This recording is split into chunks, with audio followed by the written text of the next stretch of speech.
That right there, ladies and gentlemen, was 24 seconds of silence in honor of Kobe Bryant in a catastrophic turn of events. Him and his 13-year-old daughter both died in a horrific helicopter accident. So here at the Minot Sports Podcast, we will honor him with that 24 seconds of silence to start off episode 8.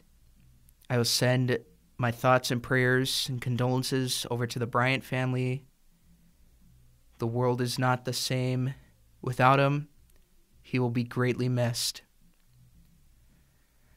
Anyways, welcome back, guys, for episode 8 of the Minot Sports Podcast. It's a busy weekend yet again, and I got a lot on my plate to serve to you guys. So sit back, hang tight, grab some popcorn if you need it. This is a pretty good weekend for basketball, for MSU basketball. Pretty good weekend in a long time. Ever since they moved to conference play, it's been a little bit of a struggle, but they are really coming on as of late.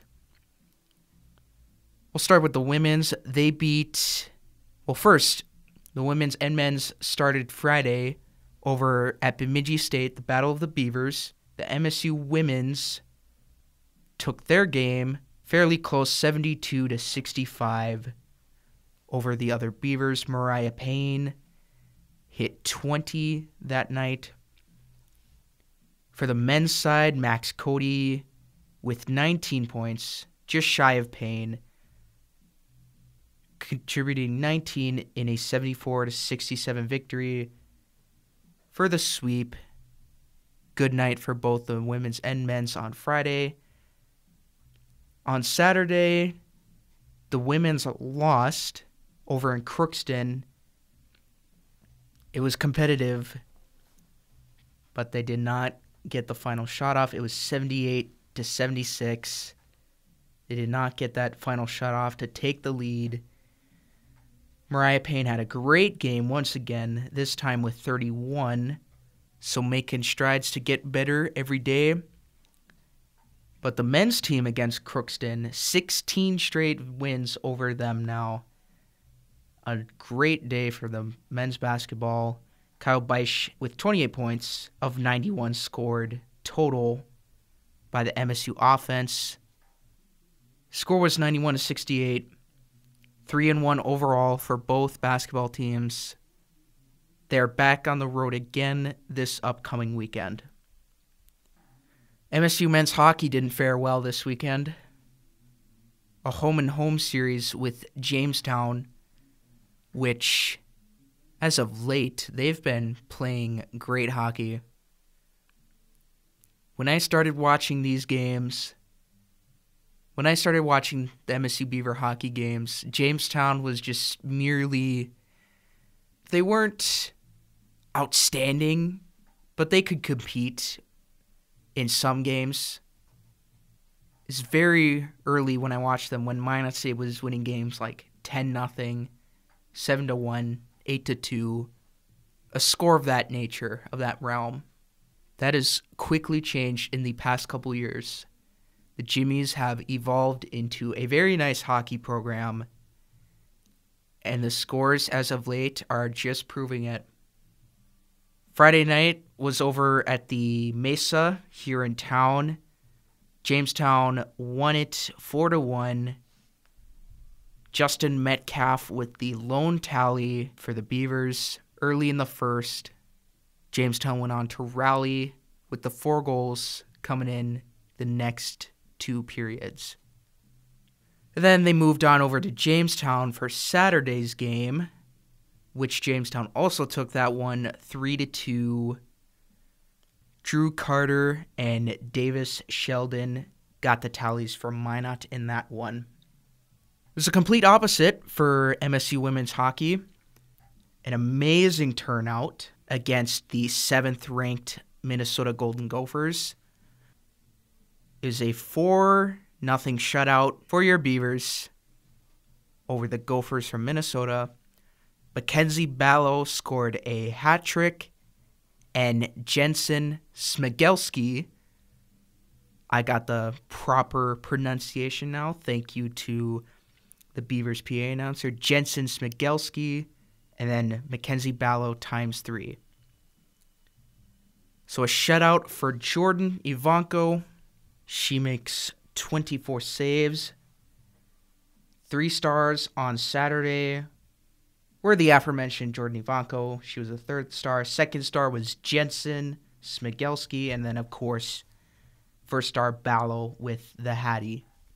And then the Beavers went on to play in a rare Sunday matchup against the same Golden Gophers. It's an even better turnout. Another shutout for Jordan Ivanko and 7 goals by the Beavers offense. The captain, Sammy Jo Henry, continuing the trend of hat tricks. She gets 3 in that one, as well as Minot High alumni Brianna Bergeron, Ali O'Hara, Megan Ferg, and Kenzie Hyde also contributing on the score sheet. Well, 3 straight shutouts for Ivanko, 13 straight wins for your Beavers women's hockey team. So nice job, ladies. The 3 stars in that one. 3rd star, Megan Ferg. 2nd was Ivanko. And, of course, the one with the Hattie, Sammy Jo Henry. Now moving on to junior hockey with the Minot Minotaurs. They pick up some very big wins. Enough to officially move them into sole possession of 2nd place in the Central Division of the North American Hockey League. It was an overtime winner in Bismarck. Will Kroll continues a nice stretch of games by him and better off in the development process. He scored the game-winning goal in overtime over in Bismarck. And then they returned back to Minot, where the Toros once again victorious. Less scoring. Back here, it was 2-1. Kyler Clevin with his 19th on the year. And then the new guy, Cody Sherman, granted it was his 2nd goal on the year, is actually his 1st as a member of the Minot Minotauros. So congrats to Cody Sherman. Ben Garrity makes 31 saves, as he is named 1st star, with the other 2 stars going to Kyler Clevin, the 3rd, and Cody Sherman, the 2nd star. What I saw from Toros and Bobcats on Saturday night, it seemed like, Bismarck did get the 1st goal, but they just kind of seemed out of it. Like, both teams, they had their legs moving, but it just seemed like Bismarck couldn't get anything going for the most part. Granted, Bismarck did the same thing for Minot. It just seemed like Bismarck wasn't too focused. They had a penalty in each period, same number as the Toros, but it was very fast, electric. Both teams were moving, and when Clevin scored the equalizer, the arena, it was loud in there. Attendance of over 1,800. That's what it was announced. It's pretty loud in there. Pretty stoked for that turnout. But as I mentioned earlier, the 2 wins put the Toros now in 2nd place in the Central. Very, very crucial in the playoff race. You'll always want to have a good spot entering the playoffs, which 2nd place, if the playoffs were to end today, the Toros would be facing the Bobcats, and the Toros would have home ice advantage. That is the key here. Home ice. You always want home ice. Not a lot of scoring, but like I said, both teams, they were moving quick out there, and you don't get a lot of opportunities, though, and the Minotauros took care of those opportunities, just that. And it shows on the scoreboard, too, 2-1. Not very many opportunities. Again, 2-1 victory for Minot. Sweep over Bismarck. They now move to 2nd place in the Central. They can maintain that all the way through. Be looking very nice come playoff time. How about some more hockey? We had the Majets from Minot High face the Grand Forks Knight Riders. I said Grand Forks Central Knight Riders. I got them confused with the Grand Forks Central Knights on the boys' side. But the Grand Forks Knight Riders were in town, and it was the face-off against breast cancer game. The Majets wore exclusive pink jerseys to commemorate the night. One of the alumni of Minot High Majets hockey, Kelly Larson, was just diagnosed with breast cancer not too long ago. And so the Majets, they held silent auctions and all sorts of fundraising activities. And all the money would go to the Larson family to pay for her treatment. So classy move by Majets hockey over there. Against the Knight Riders, it was a 4-3 victory in the shootout. It went all the way to a shootout versus Grand Forks. Paige Ackerman scored the shootout winner. Amber Borkus stopped all the shots she faced. In regulation, Brenna Abrahamson ×2, and then Taylin Cope once. So good night for everyone in Minot. Probably a rough ride home for Grand Forks. And then they had another game the next day against the Devils Lake Firebirds. And boy, let me tell you, Devils Lake is nothing like Grand Forks.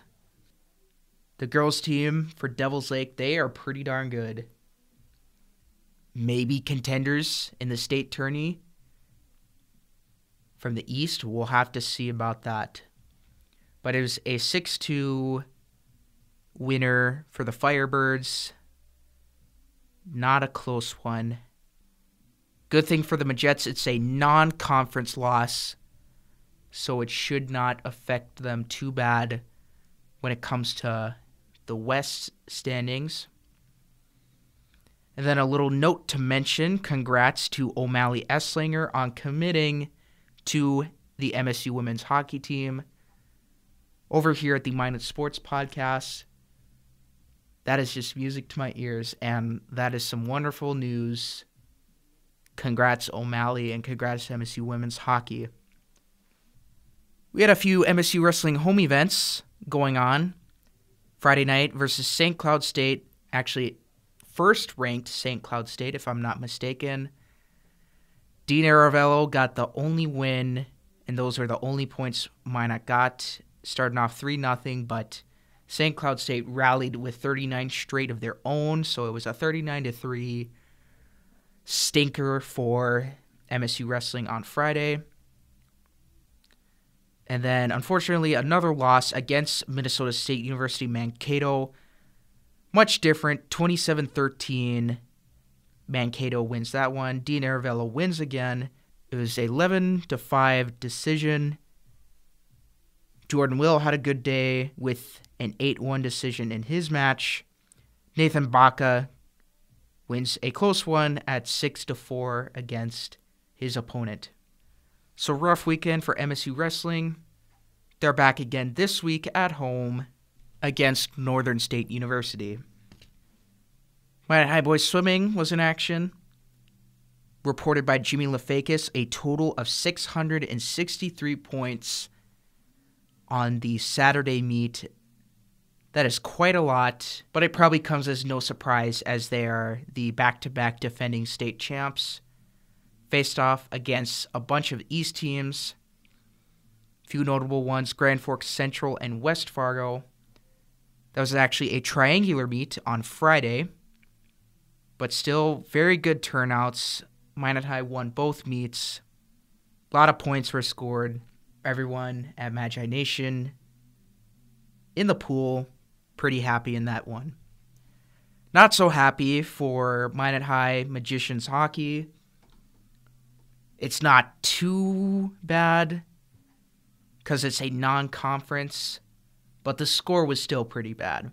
10-1 at Grand Forks Central. So Grand Forks Central still defending state champs for years on end. They continue to dominate over there out east. for Minot to get one.